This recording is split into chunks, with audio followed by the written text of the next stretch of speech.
Hari Jaya, Gaura Jaya, Gaura Hari.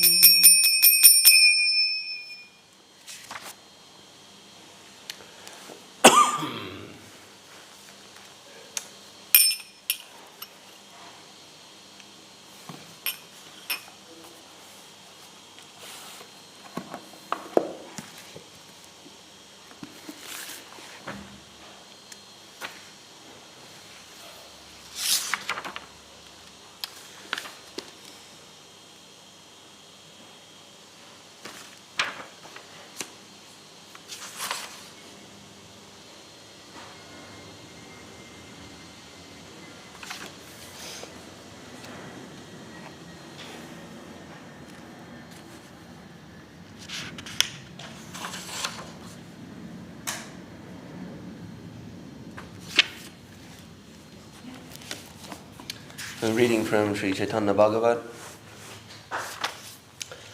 The marker is at the very tail end of Madhya Kanda chapter 10.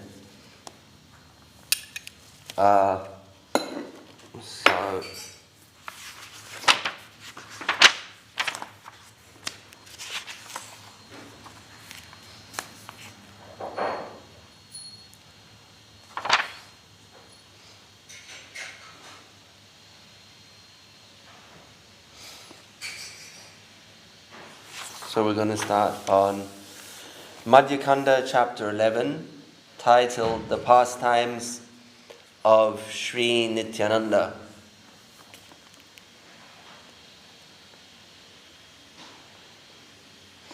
As we know, Vrindavan Das Thakur is a great disciple of Nityananda Prabhu, as well as having a prestigious Vaishnav pedigree, we can say, history tracing to Srivas Pandit. His mother, Narayani, was Srivas Pandit's niece, and she is one of the esteemed and quite special female personalities in the Chaitanya Leela. Growing up on the prasad of Mahaprabhu and the devotees. She is Srivas Pandit's niece, and Vrindavan Das Thakur is her son. Not much is known about Vrindavan Das Thakur's father. Perhaps he died when Vrindavan Das Thakur was young. And then Vrindavan Das Thakur goes to the place of Denur in Bengal. He's instructed to stay there by Nityananda Prabhu, which he takes at first as with a little bit of chagrin. He wasn't so keen on the idea because Nityananda Prabhu left him there, but later realizes that it was his great mercy, and it was at that place that he writes the Chaitanya Bhagavat. There's a famous tree there. It's a Haritaki tree. Not that the Chaitanya Bhagavat was composed under the Haritaki tree. Maybe some of it was. But Haritaki is a very special tree. It's one of apart from being sacred, it's one of the fruits that goes into the famous combination of Triphala, the Ayurvedic Triphala, the panacea, the cure-all. Madhya Kanda, chapter 11, Pastimes of Sri Nityananda.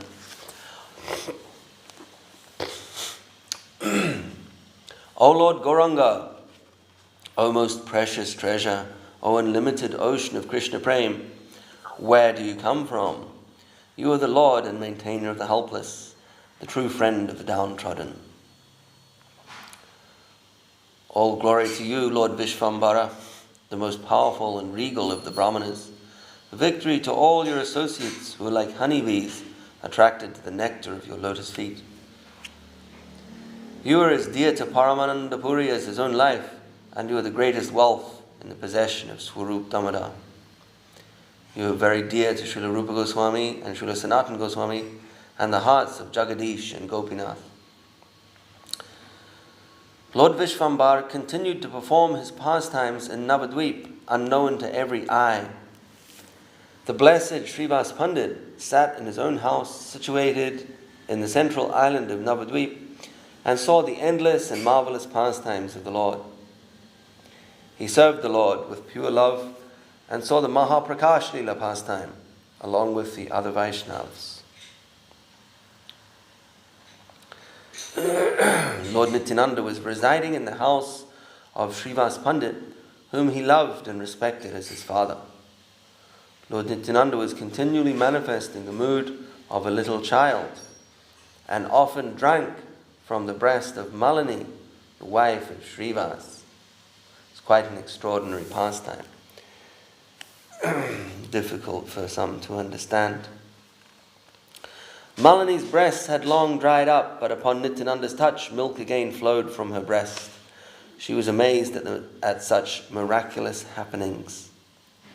Chaitanya Mahaprabhu ordered her not to reveal this to anyone, and every day she saw Nityananda's childlike behavior. Not to reveal to anyone, because naturally it's difficult for people to comprehend how the intensity of the spiritual rasa can penetrate and come down into the pure Vaishnava, causing them to exhibit behaviors which may be socially unacceptable. But for a devotee, they're understandable, they're digestible, comprehensible. For one that does not have the blessing of devotion, they're not so understandable, because everything is interpreted through the lens of exploitation. And in order to keep exploitation under control, you have to set certain limits and boundaries. You can do this, you can't do that. Otherwise, exploitation becomes a madhouse in society. So to keep it under control, you have to have social laws, morals, moralistic laws, a legal framework that everyone must live by, a moral and legal, ethical framework. And if you go outside of that framework, then you're considered debauched, degraded. And that exists for a reason. But when bhakti reaches a certain stage, it no longer is. Well, bhakti by its very essence is not subject to the laws of this world. And neither are the devotees in whom bhakti is living. And when it explodes forth in this we're talking very high lila here, it's not a common thing. So when the devotion explodes forth, then it can exhibit itself in ways that are not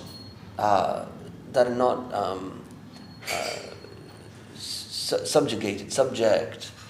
They don't exist within the moral and ethical boundaries of this world. So we can see the motherly, the Vatsalya Lila, rasa of Malini being expressed, and also the Vatsalya of Nityananda Prabhu as a child. Vishvambar said to Nityananda, "Listen, Nityananda, to avoid arguments and fights with anyone, do not behave recklessly in Srivasa's house." So even amongst that society of high devotees, Mahaprabhu could understand how such behavior could be misinterpreted. Not that it's that easy to control Nityananda Prabhu. Nityananda objected, saying, "Krishna, you can never see me acting recklessly. You cannot find another person as well behaved as I am." Vishvambara replied, "I know you only too well." Nityananda said, "Let me hear you point out my mistakes and ill behavior." Smiling, Chaitanya said, "Oh, you want to know your mistakes? You throw showers of rice in every room." Nityananda countered, "This is only the work of a madman, and such mischief must be stopped. You want to falsely blame me and not give me any food to eat? If you want to eat everything by yourself, that's all right with me. But why do you defame me to everyone?" Chaitanya replied, I feel embarrassed and must rectify misconduct. So now I'm trying to correct you." Nityananda smiled and said, "Well, that's very good. You must always teach me whenever you see me misbehaving. You are correct in assuming that I am the culprit." Then he broke into peals of laughter. Nityananda became immersed in a great ocean of happiness and became oblivious to all. Taking off his cloth, he tied it around his head, standing naked before everyone. He pranced about in great leaps, bubbling with laughter, sometimes staggering like a drunken man. Gadadhara Pandit, Srivas Pandit, and Haridas beheld this sight of the Lord's special mercy, for it was meant to teach a lesson to the whole world. Vishvambara held Nityananda and said, "What are you doing? Such behavior is inappropriate in a householder's house. You just told me that you're not mad. However, the next moment you've contradicted your own words." What reaction can words have upon one who is oblivious to the external world? Nityananda was floating on the waves of ecstasy. Vishvambara himself had to dress Nityananda Prabhu. Such are his inconceivable activities. Nityananda was like a maddened lion, was unaware of everything, and Chaitanya's words fell on deaf ears. Excuse me. Nityananda would not even eat with his own hands, so Malini had to feed him. Malini, the chaste and righteous wife of Srivas Pandit, could sense Nityananda's inner feelings, and so she served him like a mother to son. One day, a crow stole a small bell metal container and flew away out of sight, upsetting Malini Devi. The crow suddenly returned, but without the container. Malini Devi could well guess her husband's reaction if he were to see that the ghee vessel of Krishna was missing. His temper was nothing short of a thunderstorm. She felt helpless and began to weep. Just then, Nityananda came by and saw the tears streaking down Malini Devi's eyes.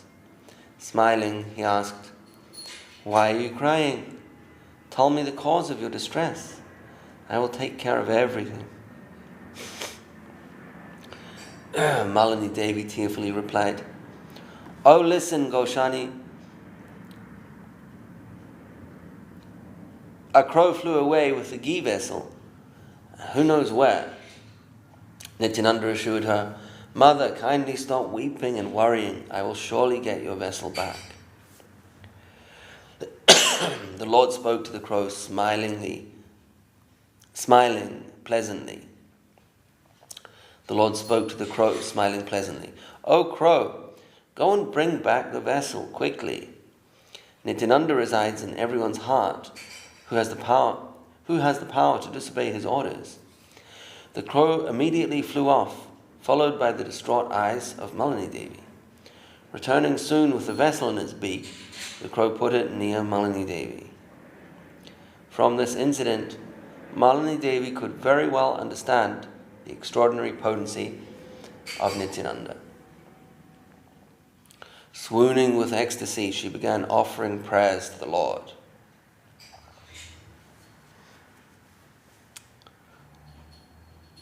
For he who can bring back to life from the custody of Yamaraj the dead son of his guru, and for he who maintains this cosmic manifestation, what is so wonderful in bringing back a small vessel from a crow? Upon his head rests the unlimited creation, and he does not even feel its weight whilst performing his pastimes. Just chanting his name destroys the endless ocean of nations. To influence a crow to return a small vessel it has stolen is not an extraordinary deed for him. Reminds me of the verse from the Hanuman Chalisa.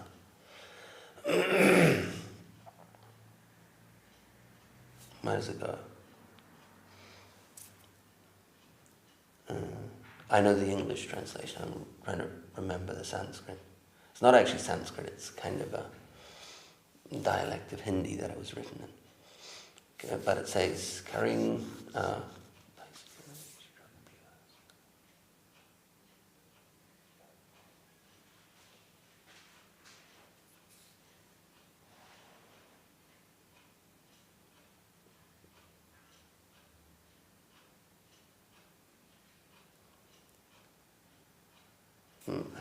But it says, carrying Sri Ram's ring in your mouth, you cross the ocean. There is no wonder in this, considering your previous deeds. So, comparison is being made. Even though something is fairly extraordinary, coercing a crow to bring back an item that it's stolen. You don't see that happen very often. That is quite extraordinary. But compared to other acts, it's not considered so fabulous.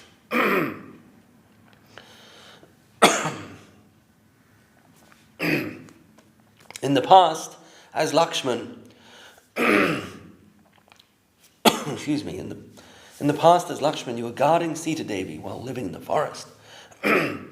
Yet you only looked at her feet and no other part of her body. Your powerful arrows later defeated and exterminated the entire demon family of Ravan. And so winning back this small vessel is indeed an insignificant deed. These are prayers spontaneously composed by Malini. It's a shame we don't have the original Bengali in here. In this version.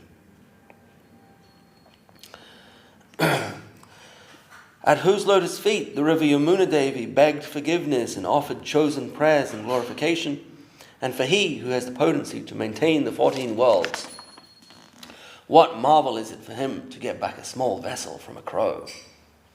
Yet none of your activities can be diminished, since all of your activities, however easy and small they may seem, are transcendental, and the absolute truth is the clear verdict of the Vedas.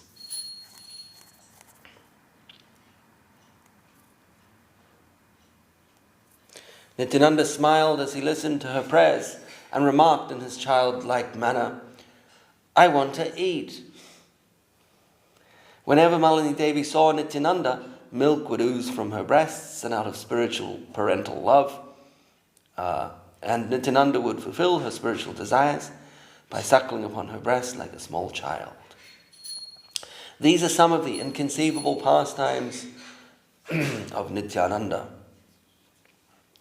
My capacity to describe them is limited. Fortunately, the pastimes of the Lord are already widely known all over the world. His activities are extraordinary and difficult to understand. Those who know him in truth can easily accept all his pastimes, for Nityananda is always immersed in ecstasy. He moves freely about Nadia, as does the brilliant sun across the azure vault. And it's this transgression of boundaries that is not only marvelous and sometimes difficult to comprehend for non-devotees, but also, on the other hand, serves to benefit those non-devotees, because normally in the distribution of Krishna consciousness there is some standards to be abided by, general instructions about who is, let's just say there is some judgment of who is qualified and who is not. But like he doesn't follow any other rules, Nityananda Prabhu doesn't follow those rules either. So that's definitely for many people's benefit. There's no consideration of eligibility.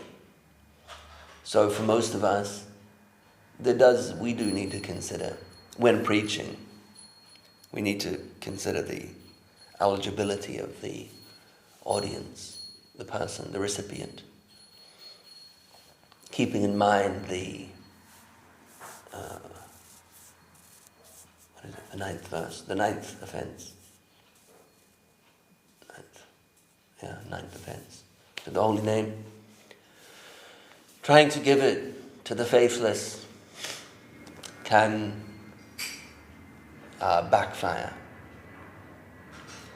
but not for Nityananda Prabhu. Such rules don't apply.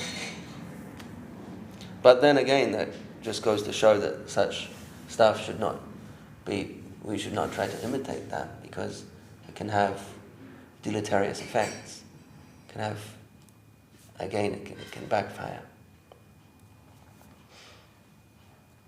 Sahajism, or trying to extend mercy to people that are patently unqualified, patently disinterested.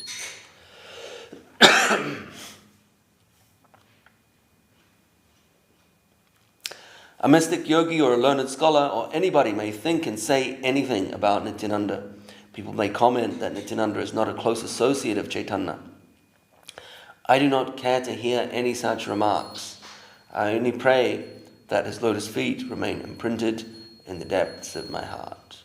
So you can see at that time, Vrindavan Das Thakur throughout in different places in the Chaitanya Bhagavat alludes to the point that even at that time, Nityananda Prabhu was a controversial character in certain people's opinion because of his nature and his avadut lifestyle.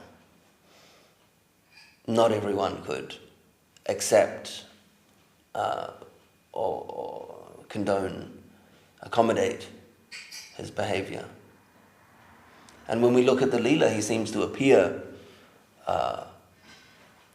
almost, his history was a little murky, somewhat opaque. It's given here, as we know, but in that social setting, he was, you could say, no one knew him in the Nadia inner circle. He appears sometime after Mahaprabhu comes back from Gaya, and then they meet at the famous meeting at Nandanacharya's house, and then the Sankirtan movement begins proper. Before then it hadn't properly begun. Gurudev says this himself, that even though some kirtans were being held, until prior to the arrival of Nityananda Prabhu in Navadvip, the Sankirtan movement, as we know it, the Odarya Leela, hadn't properly kicked off. But Nityananda Prabhu just arrived on the scene, not following any timeline. No one knew his histories particularly. So then, given his, let's say, exotic and unconventional behaviors, there were people that couldn't accommodate that. But so Vrindavan Das alludes to that point, not point, but that people couldn't understand him at that, even back then. But of course, making the point that if someone is to make a judgment on that, sometimes it may seem that other devotees even could not understand Nityananda Prabhu. Such was the nature of his behavior. But if regular devotees like you and I today, or what have you, are to cast judgment on any seeming conflict between two Vaishnavas, then we ourselves, it will be to our detriment. It's to be seen as Leela, rather than as something that is a product of the material conflicts that come from the mind and clashes between two people's minds. In spite of hearing of his glory, many atheists criticize Nityananda. I kicked them on the head, hoping for the Lord's mercy upon them. Nityananda is so lost in his transcendental pastimes in Srivas Pandit's house that Lord Gauranga has to look after him. Atheists didn't like Nityananda Prabhu.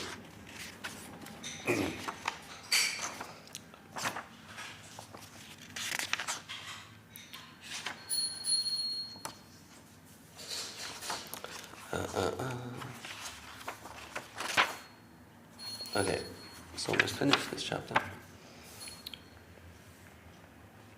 One day,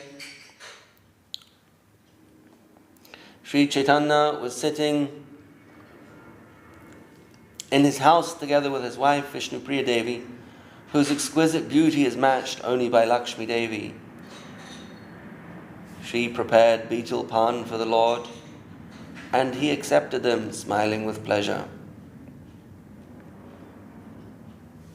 In this way, they spent days and nights together, lost in the pleasure of each other's company.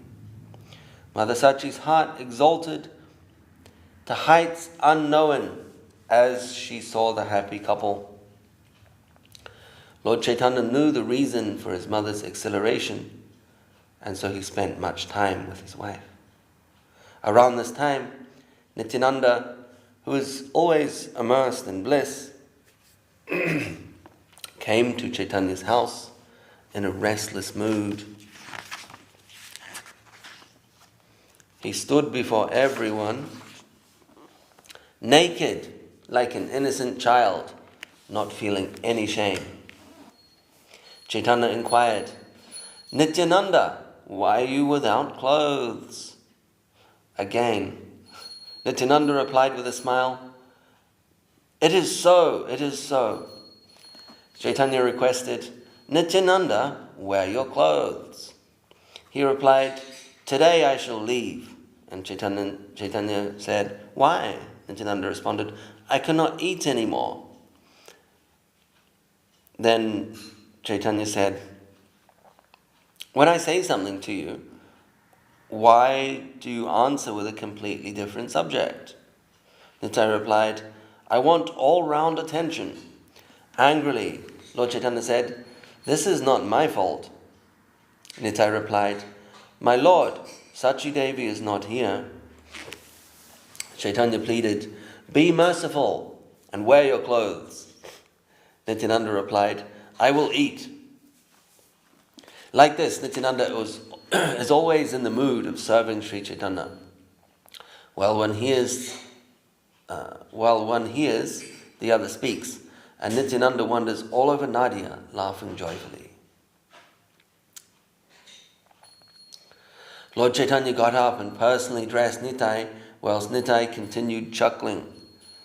Sachi Devi smiled, seeing Nityananda's activities, and felt motherly affection towards him. Thinking of Vishvarup, felt affection towards him, thinking of Vishvarup. Mahaprabhu's older brother that left when he was young. Left home when he was young, just like Nityananda Prabhu. Nityananda's words strongly reminded her of her older son, and sometimes Nityananda even looked like him. Unknown to anyone, Mother Sachi felt equal love for both Nityananda and Vishvambara. When Nityananda came out of his trance, he dressed himself up. Sentences here sometimes. Sachi Devi gave him 5 milk cakes to eat. Nitai put one of the sweets in his mouth and threw the other sweets far away. Sachi Devi raised alarm, saying, Alas, alas, why are you throwing them away? Nityananda Prabhu replied, Why did you put all the sweets in one place? Sachi Devi said, I do not have anything more. What will you eat now? Nityananda answered, ask for it, and it will certainly be there.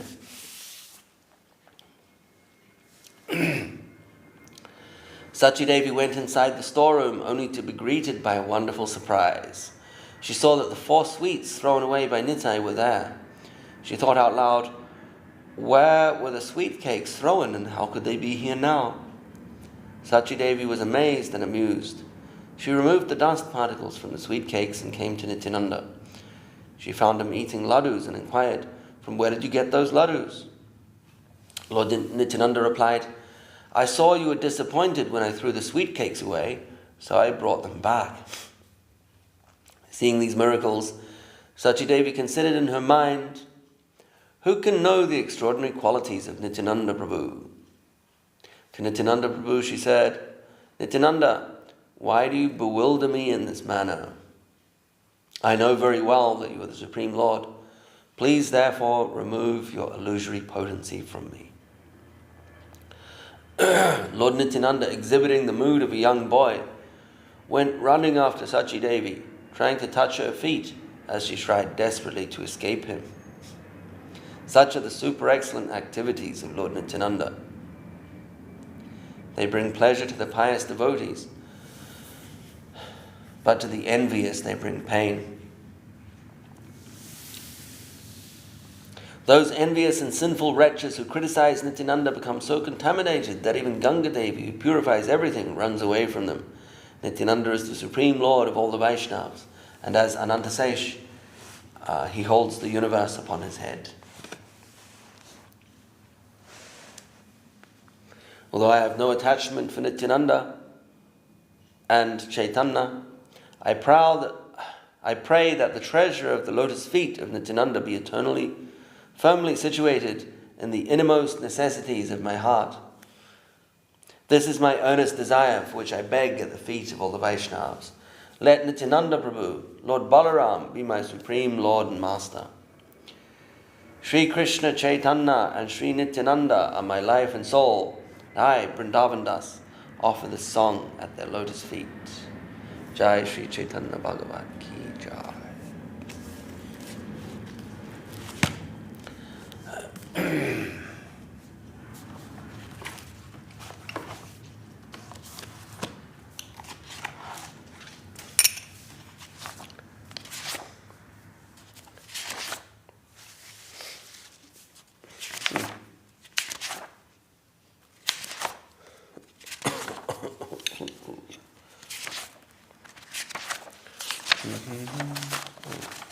I thought it was 70, but it's not.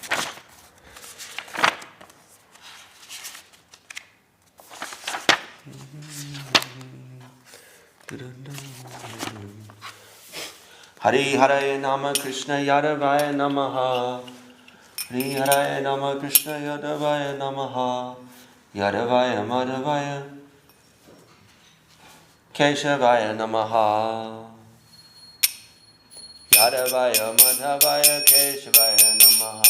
Gopala Govinda Ram Sri Madhusudana. Gopala Govinda Ram Sri Madhusudana. Giridhari Gopinath Madana Mohan. Giridhari Gopinath Madana Mohan.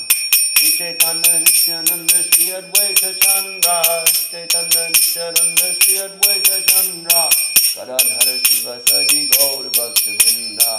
Gadadhara Shiva Sadi Gaur Bhakta Vrinda.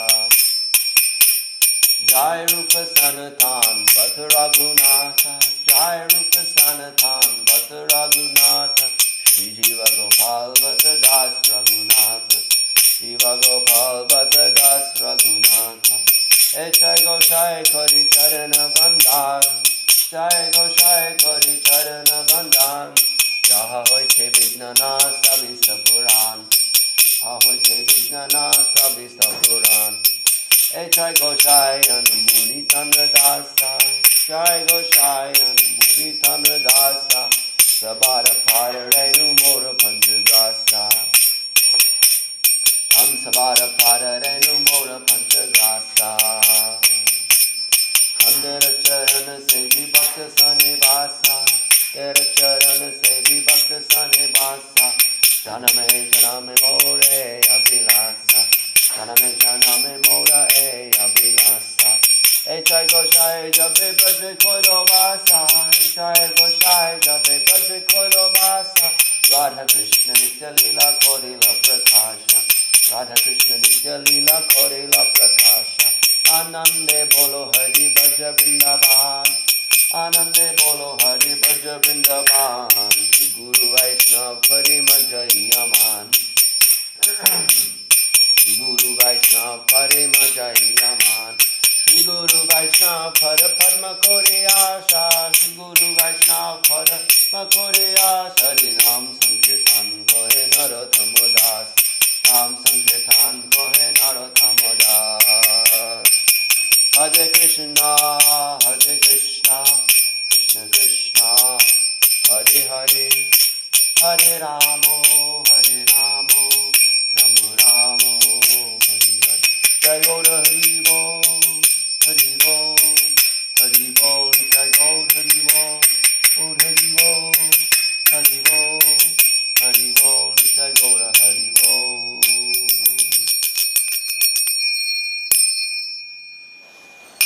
Jai Hari Hari Shri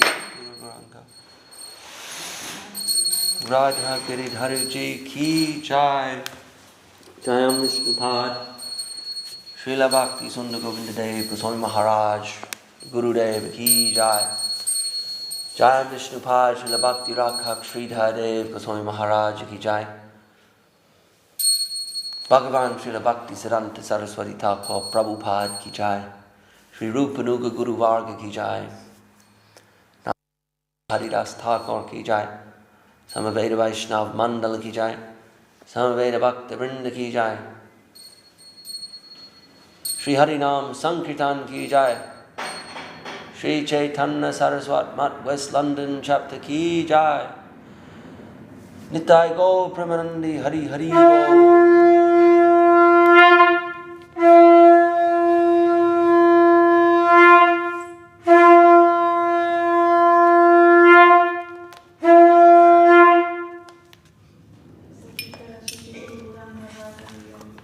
God.